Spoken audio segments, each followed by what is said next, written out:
Every community carries a story, some bright and some hidden beneath the surface.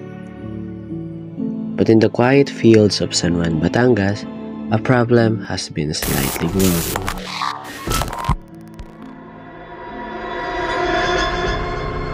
Today, we begin a mission, a journey to understand what is happening and to explore how innovation can help a community rise stronger. This is the Biospective.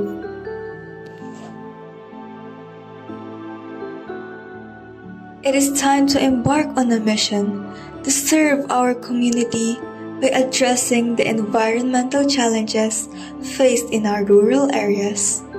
We, the pioneers, ready to apply and expand our knowledge as we explore, conserve, and nurture the natural world, guided by the belief that through the power of engineering and innovation, we can illuminate a path toward a brighter, more sustainable future. And so today, we are headed to San Juan, Batangas to observe the condition of the river and uncover the causes and risks behind these growing environmental concerns.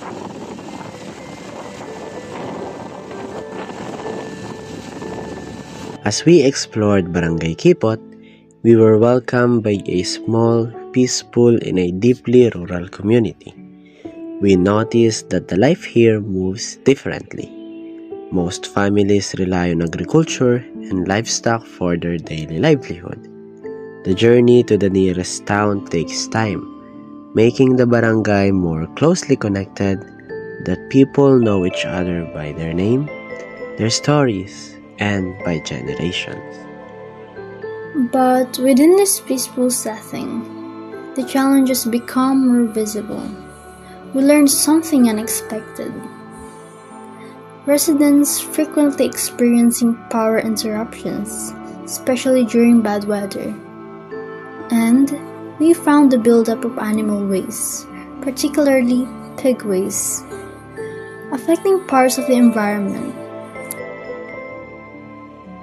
So as we stayed in Barangay Kipot, the picture became clearer.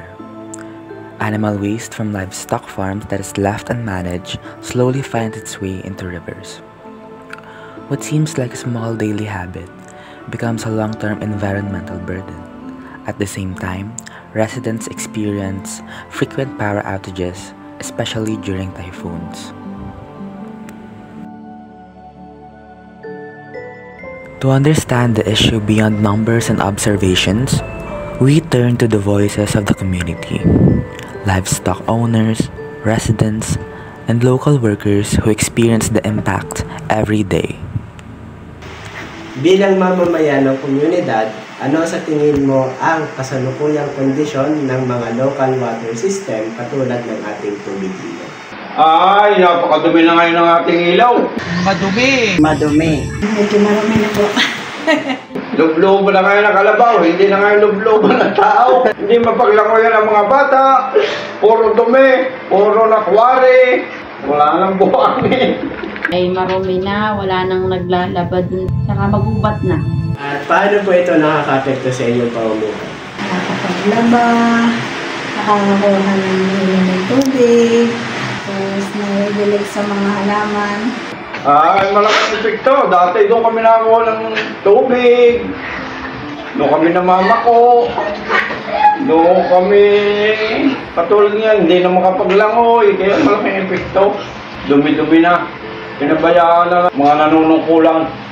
Gamit natin siya dati kasi pwede tayo doon maligo, makapaglaba. Kasi malinis pa siya dati. Dati po ay nagagamit namin panlinis sa bahay. Napapaglabahan pa yung dati. Nakakuha ng malinis na inumin. Nakakapandigo ang mga bata. At ngayon naman, anong pagbabago ang nakita niyo sa ilog? Ngayon, marumi na nga siya. Marami na rin natatapon ng basura. Tsaka may mga nagkakwari na din.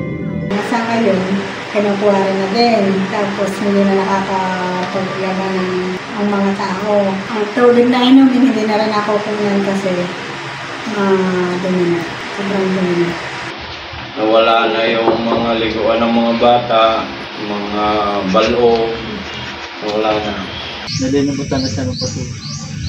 Mga plastic. Ano po nanay sa tingin ninyo ang ginagawa ng ating komunidad? Sila naman ay nagpapalinis. Abay, sobrang effective naman. Nagkaroon ng clean up ang barangay ng mga kabataan. Ayan, minsan naman ay coastal area ang barangay. Nagtatanim din minsan ng mga puno. Ang epektibo, kasi patuloy pa rin ang mga tao na gumagawa ng hindi dapat na gawin sa ating kalikasan. Ay, wala pa namang nakukuhan eh. Hindi pa na-approve ang linisin, hindi pa kuhan. Kaya napalaking epekto. Ang ginagawa lang nila yung mga local, yung mga BHW, mga barangay police, nililimot nila ang basura. Parang yun lang alam kong ginagawa nila. Maganda yun para sa ating kalikasan at saka para mapasyalan ulit natin ang ilog at makapagligo ulit tayo doon at makapaglaba. Paano kayo nagre-react emotionally ngayong alam yon or may chance ang magkaroon ng blackout tuwing may paparating na sakuna katulad ng bagyo? Siyempre, natatakot po sa sakuna dahil sa minsan ang kuryente natin hindi rin nagagay ng mga pagkakataon. Mga poste. Marami nang nagsabit-sabit. Nakakalungkot, pero dapat ay tayo naghahanda ng mga pagkain, ng mga kandila, flashlight. Isa lang malaking react. Gawa ng mawawala ng power, mawawala ng tubig. Kaya ang tubig dito, lahat ay sa kuryente. Sinasaklaan, tapos kakatubig na kami. Ngayon, pag brown out, wala. Ay, mahirap yan kasi tuwing magbabagyo, lagi tayong makabang brown out, walang tubig ang gripo, saka nakakatakot din gawa ng mga puno kahoy, baka makalugtak na bahay. Ano sa tingin mo ang sitwasyon na higit na kapag-cause ng blackout? At gaano ito katagal nangyayari yung blackout? 2 araw lang nagpapag-up dito. Hanggang 2 days lang. 3 to 4 days. Ang tagal, minsan 1 week o higit pa. Gawa ng mga punong malalaki, dadali ang yung mga wire sa karsada, mga puno natutumba. Susunod na ng poste na. Mga poste na hindi maayos na pagkakakot. Nagbumagyo, natutumba, ayun. Ay dahil sa natutumbang mga puno, dapat pag gayon ay inaayos agad ng mga barangay. Yan. Ano-ano paghahanda ang ginagawa ninyo mga mamamayan ngayong alam nyo na nawawalan ng kuryente sa tuwing may paparating na bagyo? Sinisigurado namin yung aming sa bahay. Sabi ko para iligtas. Pagkain. Tubig na malinis. At nagtatali ng mga bubong ng bahay. Lagay po ng tubig, unang-una, para hindi mabusan ng tubig habang brown out.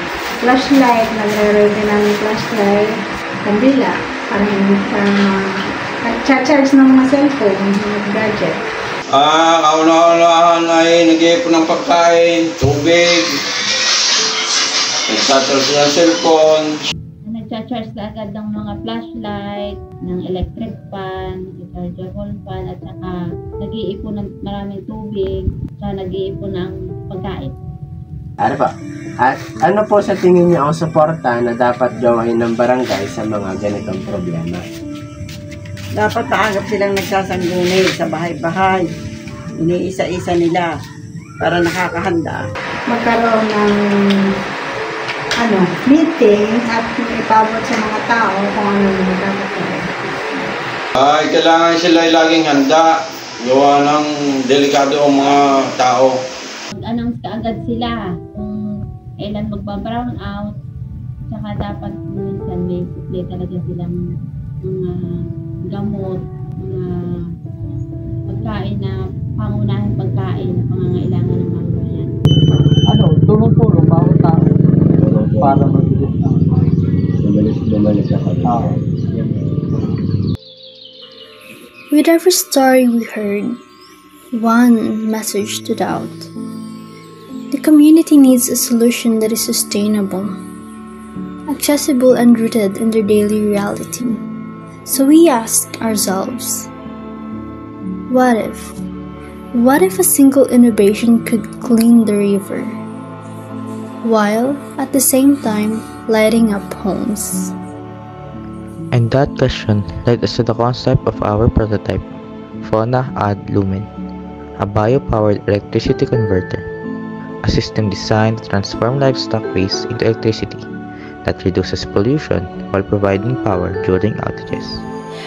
Fauna Ad Lumen works by converting biomass into electricity. The waste is placed inside an anaerobic system where microorganisms break it down and produce biogas. The biogas is then processed and used to generate electricity, providing a renewable power source while reducing waste and environmental pollution. How cool is that? With this prototype machine, we can address Barangay Kipot's problem of waste management, while also providing light and hope in every home in the community. This is only the beginning. When innovation meets purpose, when science listens to the people, a small barangay can become a beacon of what the future should look like. Cleaner, brighter, and powered by its own strength. And once again, this is Perspective at your service.